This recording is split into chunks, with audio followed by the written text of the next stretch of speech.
Welcome to On the Beat, everyone. I'm Troy Thompson. Joining me in the studio today is Dr. Johnston from Gastroenterology Associates of Columbus. And today we're talking all about a topic that maybe you don't want to discuss with your loved ones and family, and it's, you bet, hemorrhoids. How are you, my friend? Well, thank you, Troy. We really do talk about some strange topics with you, don't we? This is what happens when you have a gastroenterologist on your TV show. Exactly. Yeah. All right. Now, most people know what hemorrhoids are. How are they caused?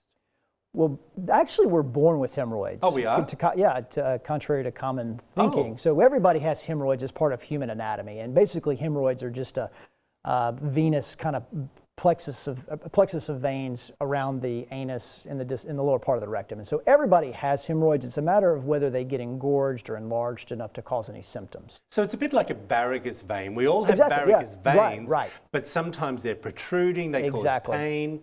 Okay, how common are they to develop into that next level of uncomfort? That's a good question. I don't have stats on the exact numbers on that, but I think it's probably a lot more common than you would think. Because a lot of people, number one, think that there's really not much that can be done for them, or they've had it for so long, they just tend to grin and bear it and deal with it and don't think really to seek any kind of care for it. Isn't it a painful It can be, issue? and it can be. It may be or it may not be. So there's two kinds of hemorrhoids. So you can have hemorrhoids on the outside, which we call external hemorrhoids, and those can be swollen and painful, itch, burn. Internal hemorrhoids, on the other hand, are kind of inside of the anus and the rectum, and those generally don't hurt. They don't cause any kind of pain or discomfort like that. Typically, what they result in is bleeding, or they can get engorged enough where they actually kind of prolapse out and have to be pushed back in. More common in women than men, or? Tends to be, yeah, mainly because of pregnancy. Most women, if you get a history from them, will tell you that they've had hemorrhoids since, and they can recount it to the birth of their child, and it's been an issue since then. So I was about to say, because a lot of my girlfriends have said to me over the years that they developed hemorrhoids, and I was like, how is that possible? Yeah, it's just the pushing. The physiology associated with pregnancy. It is what it is. Yeah. All right, so how do we treat it? Well, conservative measures initially is what we recommend. So that would be things like increasing fiber in the diet, which can be hard to do. If you start counting the fiber content of your foods, it's really hard to get 25 or 30 grams of fiber a day. That's a lot of fiber. It is. So we generally will recommend fiber supplements on top of high fiber foods. Right.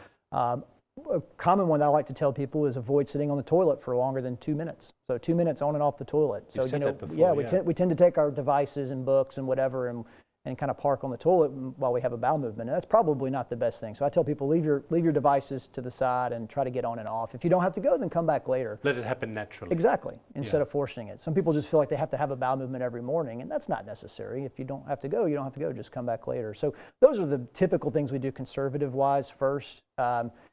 Really anything, weightlifters, actually, people who lift weights or people who sit for long periods of time. So we'll recommend some lifestyle changes. And then if it gets beyond that, there's some over-the-counter ointments and creams you can do, which kind of decrease the inflammation. There's suppositories. And then beyond that, you get into more procedural-based treatments, which historically has been hemorrhoidectomy that's performed by a surgeon. Oh, wow. Yeah, which can be kind of painful and gruesome and has some lingering effects that are not I was about to say, if you start having to go under the knife, or is it done with laser? Both, I think. They've got a couple different ways that they do it. I was about to say that I'm sure there's side effects to having most people who do that would not recommend it to their friends. So what we have started doing the last few years is something called hemorrhoid banding, where we actually take a small device, and it can be done in the office with no prep, no sedation. It's just like a clinic visit. We stick this little device just inside the anus, deploy a rubber band on the hemorrhoid. It's generally painless. There might be a little bit of pressure, but it doesn't hurt. And that's it. It all sounds very painful. Well, all of it. This is the banding that we do is not actually very painful. Yeah.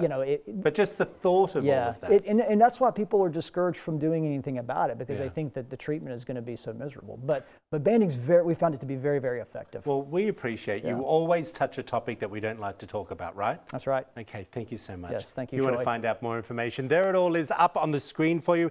Gastroenterology and Associates of Columbus. Back after this short break, everyone.